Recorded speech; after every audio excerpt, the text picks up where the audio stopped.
The bold and the beautiful, Ridge's secret battle. It started with a drawer. A quiet moment in the Forrester mansion. Taylor alone, cleaning up after a family dinner. Absently tidying Ridge's desk. She wasn't looking for anything. Not really, but the drawer stuck slightly. When she pulled it open, a file slipped out, thick and stamped with the name of a private hospital in Los Angeles. Taylor's medical instincts kicked in immediately. Curiosity turned to dread the moment her eyes scanned the top of the document.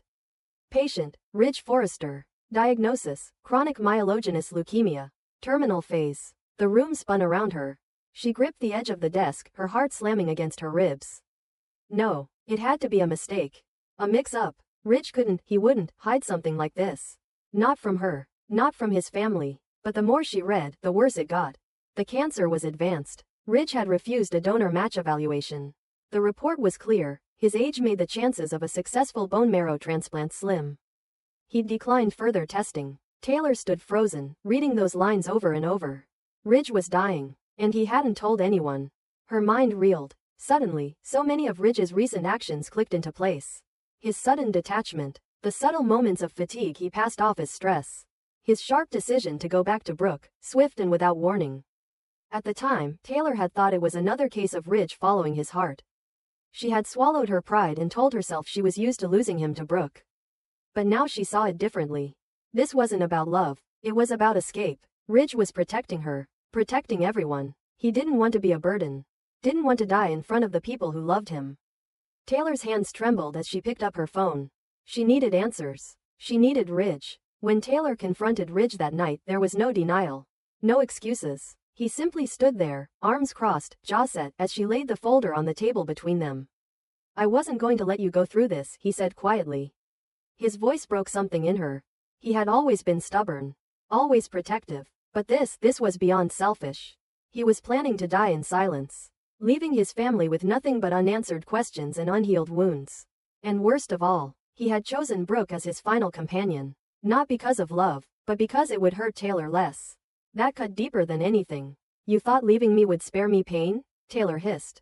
You think watching you die from a distance is easier? Ridge looked away, but she didn't let up. You were going to just vanish from our lives.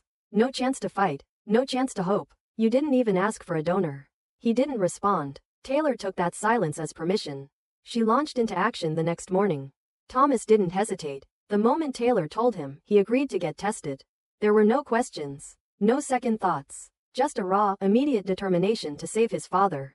Steffi reacted the same way, rallying around her father as Ridge finally, reluctantly, allowed himself to be cared for. But the real shock came from Brooke. Taylor had expected resistance, maybe even disbelief, but she hadn't expected Brooke to walk away. The moment Ridge told her the truth, Brooke froze. Her face drained of color.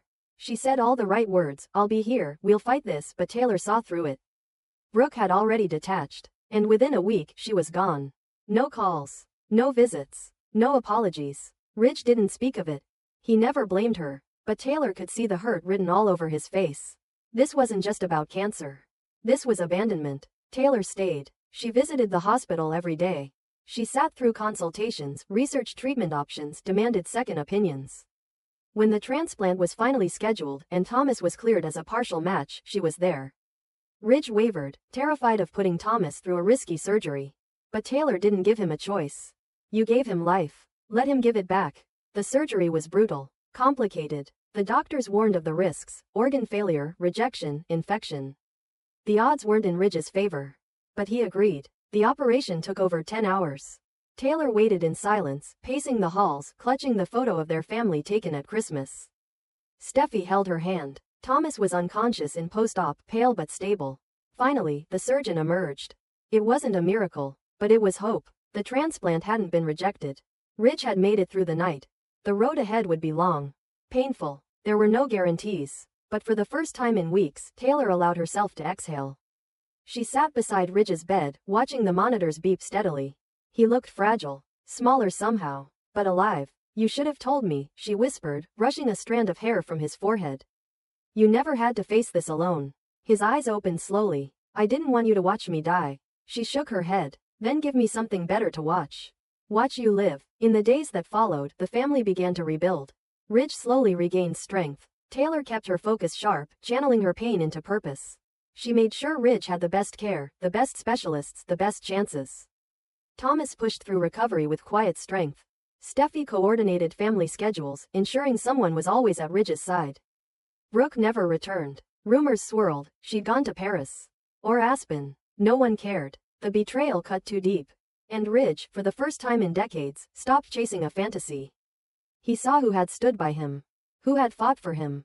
Taylor didn't ask for anything in return. Not love. Not promises. Just the truth. But something in Ridge shifted. The walls came down. One night, weeks into recovery, he looked at her, not as a patient, not as a burden, but as a man who had almost lost everything. I don't know what the future holds, he said, voice rough. But if I get another shot at life, I want to spend it making things right. Taylor didn't cry. She had no tears left. She simply nodded and took his hand. You've already started. Ridge's battle wasn't over. Leukemia didn't disappear with a single surgery. He would need constant monitoring, maybe more treatments and endless patience. But he had something now he hadn't before, faith. Not in fate, not in luck, but in the people who refused to let him go. Taylor had uncovered a secret that changed everything. But she didn't walk away. She fought. She pushed Ridge to live when he had given up. And she made him see that love wasn't about sparing someone pain. It was about walking through it together. For the first time, Ridge wasn't running from reality. He was facing it, with Taylor by his side. And as the fall leaves began to turn in Los Angeles, a new chapter began for the Forresters. Not defined by secrets or betrayals, but by strength, survival, and the unexpected grace of second chances. The day of the surgery was supposed to be a turning point.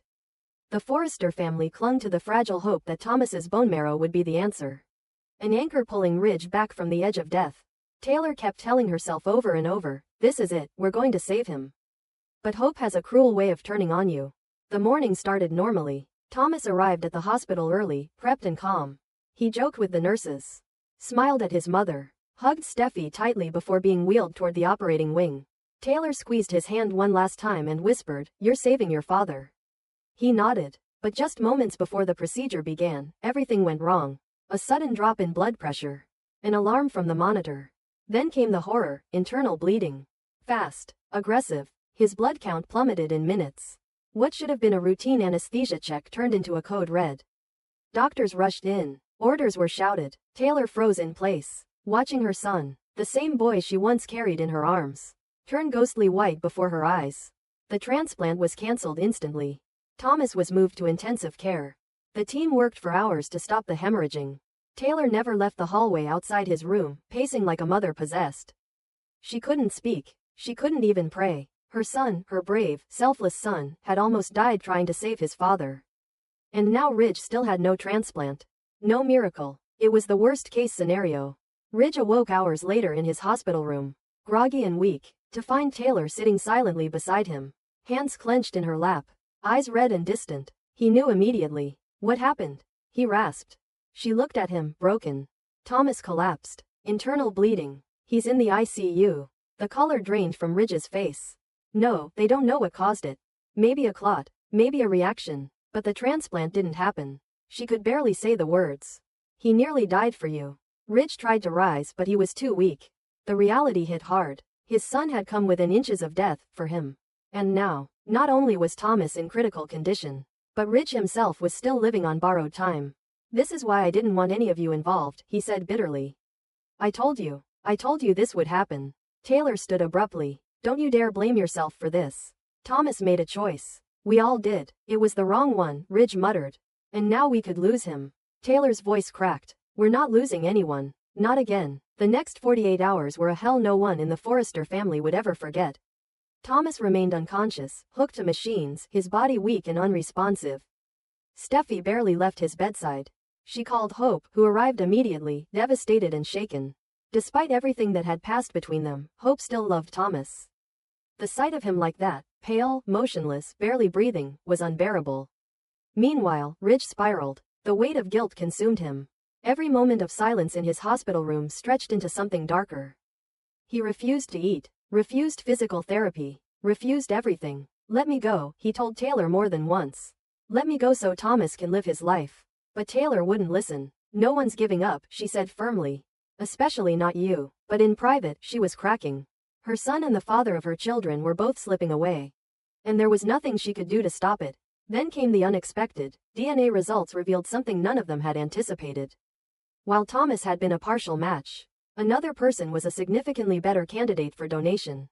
Douglas, Thomas's son. The boy was only a teenager, but with parental consent, and under strict supervision, he could be a donor.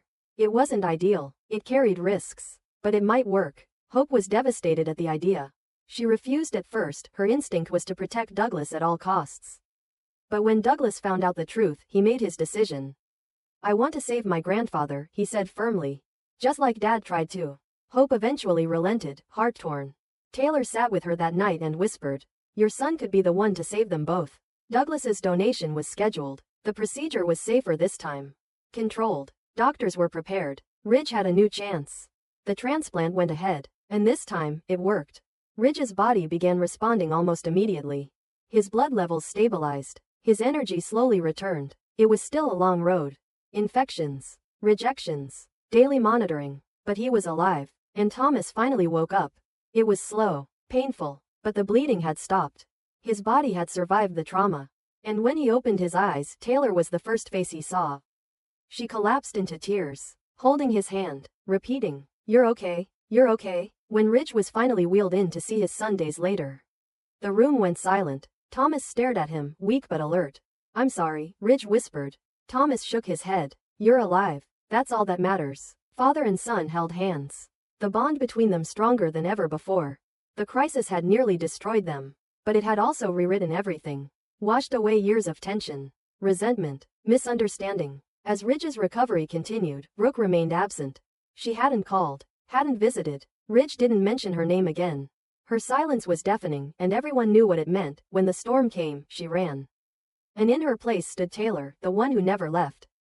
Taylor had held the family together. She had fought tooth and nail. Not for romance, not for validation, but for the lives of the people she loved. She had saved Ridge. She had saved Thomas. She had earned Ridge's love in a way no one ever could. When Ridge was finally strong enough to walk unaided again, he did one thing first. He walked into Taylor's arms. I spent half my life chasing the wrong person, he said. And when everything fell apart, you were the one who stayed. You always were. Taylor didn't cry. She'd cried enough. She just held him close and said, let's live the rest of it right. In the weeks that followed, healing truly began. Thomas recovered fully, stronger than before. Douglas was treated like a hero. Ridge's health was fragile but steady. The Forrester family had survived the unthinkable. And while scars remained, physical, emotional, and otherwise, they wore them proudly. Proof that they had fought, that they had endured, that they were still standing. And for Ridge Forrester, for the first time in a long time, the future didn't look like an illusion. It looked like home.